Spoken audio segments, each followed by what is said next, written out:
Good morning, friends, and welcome to the pre-market view. We've seen carnage across the global markets yesterday. US markets were down about 0.76 to almost about 1%, and the overall yield there has come up to almost about 2.18 to 2.19 levels.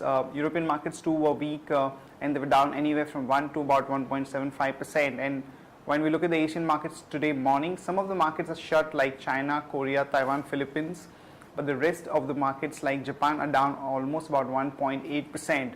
And the development which has led to this volatility across the global markets and currency is the fact that the Bank of Japan has left its key interest rates unchanged, and also there has not been any clarity about further stimulus or liquidity easing, which is why we have seen strengthening of the yen against the dollar, which is now quoting at about 96.35. Remember, friends, it used to quote at about 104, and then it came down to 100, and now it has touched almost 96.35, which has caused a lot of volatility in the global currency markets. Also, we have seen the euro strengthening against the dollar to about 1.33. At the same time, we have seen that the rupee or USD INR has actually touched an all-time low of about 59, and that caused a lot of panic in the equity markets and flows, because we've seen that there has been some kind of a selling in the debt market by the FIs, but this rupee movement has caused further panic selling. And only when there was some kind of a statement by the economic advisor and RBI that the government is looking at raising the dollar bonds, there was some kind of a recovery in the INR, but overall sentiment continues to be weak.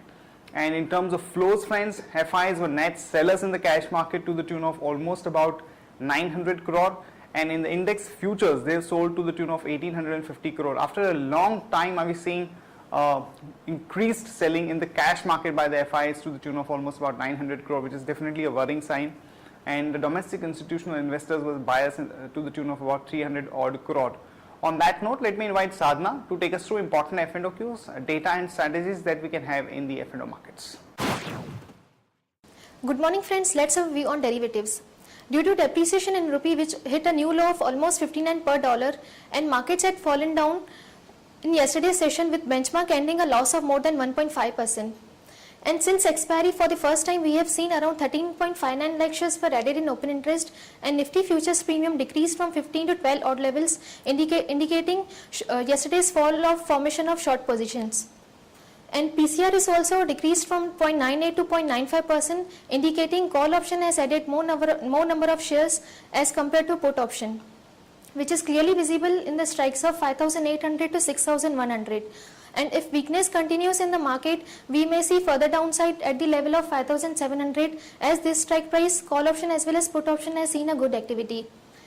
Overall, our bias for the market is negative. Our lower range for the market is 5750 and higher range is 5950. We may see uncertainty and volatility may continuing in the market, and ahead of IP numbers announcement today.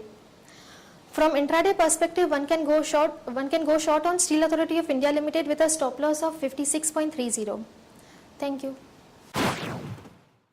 Here are the important news and events that we are tracking today. First of all, the IIP data for the month of April are going to be out, and the expectation is that it's going to be about 2.4% kind of a growth.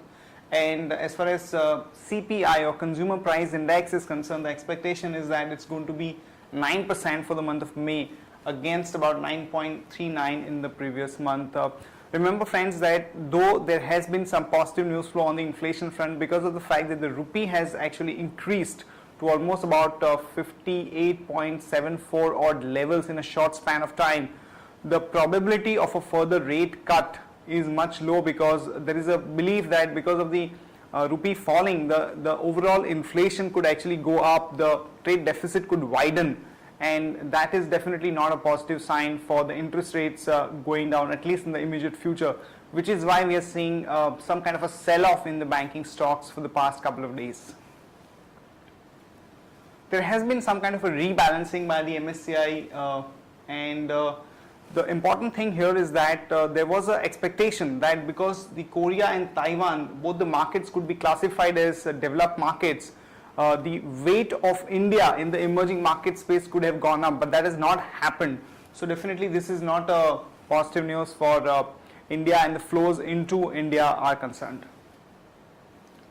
there is a possibility that there could be a probe by the CCI on the catalyzation by the airline companies as far as their fuel levy is concerned, because there was a uniform fuel levy by most of the airline companies, so that could be a bit of a negative for the airline companies. And also for Unichem Laboratories, the CCI has cleared the deal between the Mylan Lab and Unichem, so that is definitely a bit of a positive for Unichem Lab. QRG Enterprise, which is a promoter company of Havells, is looking at investing about 1,000 crore in the hospitals over the next about 5 years. And as far as textile sector is concerned, some positive news, as the industry has said that they could get orders worth about 17,500 crore as global brands have expanded their sourcing of merchandise from India. So companies like Gokaldas Exports, Himmat Singh Ka Seed could be the beneficiary of this development. IOC could hike the diesel prices by about 50 paisa as we have seen the rupee weakening, and most of the other OMC companies also could follow the suit. And the panel of ministers on divestment are likely to meet today to decide on the base price for MMTC stake sale.